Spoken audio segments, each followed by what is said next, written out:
Tonight, News Channel 5 investigates, reveals how super wealthy people, often from out of state, want to help decide who represents you on Tennessee's Capitol Hill without you knowing it. That issue, the experts call it dark money, is heating up as lawmakers begin considering legislation to shine a light into those dark places.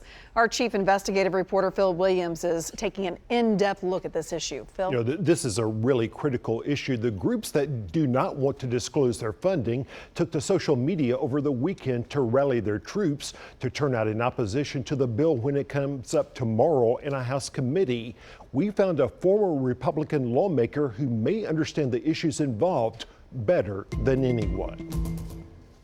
It is respectfully submitted that this legislation will expand patient access. For 16 years, Doug Overby was widely viewed as a reliable conservative in the Tennessee legislature. That is, until he backed a Republican governor's plan to extend health care for Tennessee's uninsured. I believe that providing coverage to hundreds of thousands of hardworking Tennesseans, which quickly put a target on his back.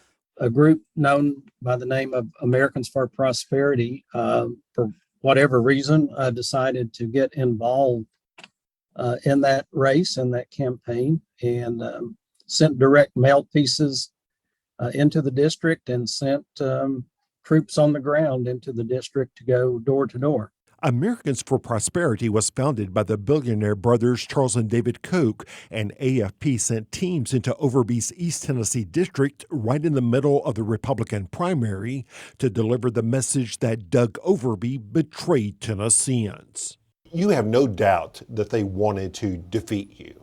Not only to defeat me, but probably to send a message to other candidates that if you don't move in lockstep with us, if you don't do exactly what we want you to do, this is what we will do to you. There were also mailers branding Overby as taxpayer zero, but unlike traditional campaigns where voters can know who's funding them and how much they're spending, Americans for Prosperity's funding was secret. The group's state director told us that was an accountability effort to let his constituents know about his voting record. We never advocated for his election or defeat. They were doing this during July and August, which was prime campaign season. They're using phrases like Doug Overby betrayed Tennesseans, and yet they're not using the magic words. That's right. They're carefully crafted, but certainly why do you say words like that unless you're trying to achieve an end? And that end would be to try to cause me damage. Now following a scandal involving former House Speaker Glenn Cassida, including secretive attacks on a Republican House member, legislative leaders are pushing campaign finance reforms that groups like Americans for Prosperity are denouncing as an attempt to censor conservative groups. We can't say vote for or vote against someone when we actually have a PAC to do that. Among those opposing the reforms, Gary Umble with Tennessee Stands, a group that was formed in opposition to COVID mandates. Umble is also running for the state Senate against Republican Jack Johnson of Brentwood. So if I show you a picture of Cameron Sexton and I say his name, am I in trouble now? If it's 60 days prior to an election, guys, look. Okay, let's stop right there and put this all to the truth test. First of all, the notion that this is targeting conservatives, it actually applies to all of these political nonprofits, both conservative and liberal, and the proposed legislation does not censor anyone.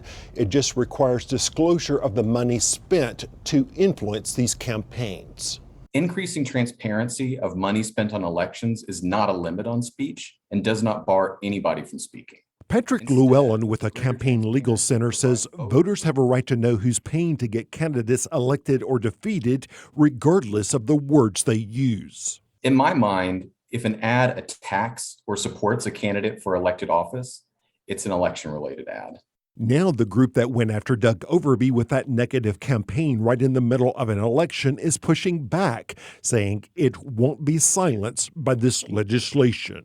I guess I look at it this way. Candidates have to disclose their expenditures, their donations and their expenditures. Political action committees have to disclose their donations and expenditures. And I think other groups that are trying to to influence the outcome of an election should be treated the same. And do you view that as an attempt to silence their voices? No, I think it doesn't mean they can't put out their propaganda, but it at least lets the public know who is involved and how much is being contributed.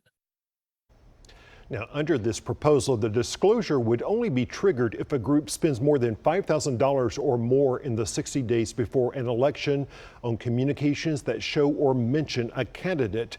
The argument will be whether the proposal as drafted might unintentionally include activities that have nothing to do with the election. The core of this is the voters want transparency And have a right to know. information. All right, Phil, I know you're going to keep watching the debate, see what happens. Absolutely. We appreciate it. A reminder, Phil's revealed investigation really takes an unprecedented look at how your state government really works. You can find all his reports in a special section of News Channel 5 on your favorite streaming app.